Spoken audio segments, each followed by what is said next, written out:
السلام عليكم ورحمة الله وبركاته. أهلا وسهلا بكم في حلقة جديدة من ملعب تيتو. قبل ما نتكلم في أي حاجة ولا نبدأ في أي حاجة، انزل اعمل لايك للحلقة وسبسكرايب للقناة لنستمر في مواقع قادم إن شاء الله. وصلي على أشرف المرسلين عليه أفضل الصلاة والسلام. ريال مدريد يهنئ النادي الأهلي بفوزه على أوكلاند سيتي في المباراة الافتتاحية بمونديال الأندية، ويتمنى مواجهته في نصف نهائي كأس العالم للأندية.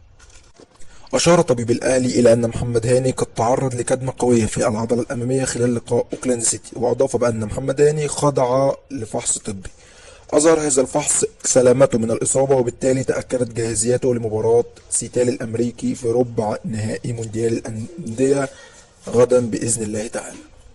وأضاف طبيب الأهلي إلى أن الحارس علي لطفي خاض جزءا من التدريبات الجماعية في المران. ينتظر محمود عبد المنعم كهربا نجم النادي الأهلي موقفه في الاستمرار في المشاركة أو تجديد الإيقاف.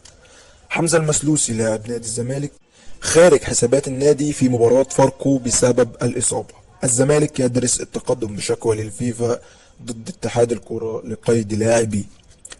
يحيى علي: صفقة إمام عاشور كانت صعبة جدا والزمالك نفذ كل شروطه.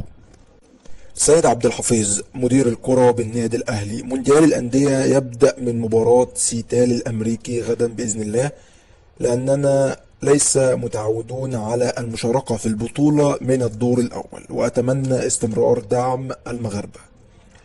تشكيل النادي الأهلي المتوقع لمباراة سيتال غدا سيكون كالتالي: في حراسة المرمى طبعا محمد الشناوي، في خط الدفاع هاني متولي عبد المنعم معلول،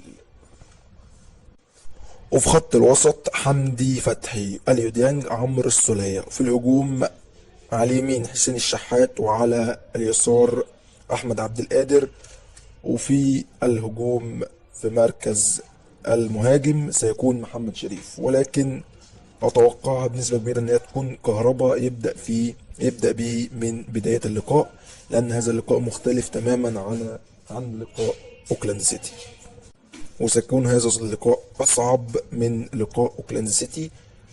ولكن أعتقد أنه يبدأ بكهربا في بداية اللقاء، وبإذن الله التوفيق للأهلي في هذا اللقاء ويفوز ويفرح جماهيره ويفرح كل المصريين بإذن الله. القنوات الناقلة لهذه المباراة قناة SSC السعودية المشفرة، والقناة المغربية الرياضية الأرضية، وقناة AEA. قناة AEA مفتوحة على النايل سات، وهذه القناة بالفعل قامت بإذاعة مباراة الأهلي وأوكلاند سيتي، وهتذيع كمان مباراة الأهلي وسيتال الأمريكي غدا بإذن الله تعالى. المباراة ستقام غدا السبت في تمام الساعة 7 مساء على ملعب طنجة بالمغرب.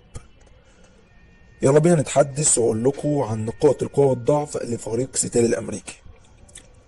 أولا، حارس مرمى هذا الفريق لديه خبرة كبيرة جدا، ولكن يلعب بقدمه بشكل سيء جدا، فيجب على لعيبة النادي الأهلي إنه يستغل هذه نقطة الضعف اللي في الحارس ويلعبوا عليها كتير جدا. والظهير الأيسر لهذا الفريق قوي جدا بدنيا، ومهاجم الفريق روي دياز مهاجم قوي أيضا جدا، قوي وهداف جدا. القيمة التسويقية لهذا الفريق 49 مليون يورو. لاعب الفريق ألبرت هذا اللاعب يلعب في خط وسط المهاجم في فريق سيتال الأمريكي، لاعب مميز جدا.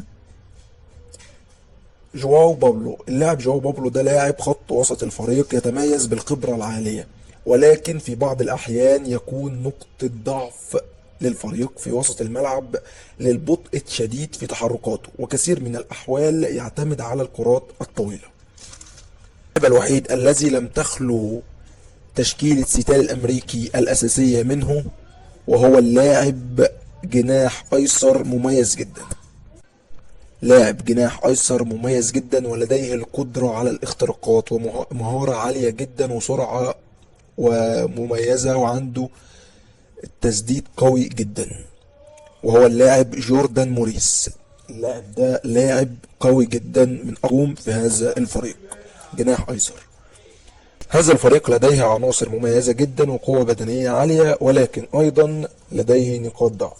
فيجب على لاعيبة النادي الأهلي بإذن الله استغلال أي نقطة ضعف في هذا الفريق، ويجب عليهم أيضا الحذر الدفاعي بشكل جيد، لأنهم عندهم لعيبة مميزة جدا في الهجوم كما وضحت لحضراتكم. بالتوفيق للنادي الأهلي بإذن الله، وإن شاء الله الأهلي قادر على تخطي عقبة سيتال الأمريكي للصعود إلى نصف نهائي المونديال الأندية لمواجهة الكبير الملكي ريال مدريد بإذن الله تعالى. وبكده تكون انتهت حلقة النهاردة، أتمنى تكون نالت إعجابكم. ما تنساش اللايك والسبسكرايب، وانتظروني غدا إن شاء الله بإذن الله تعالى عقب مباراة الأهلي والسيتال.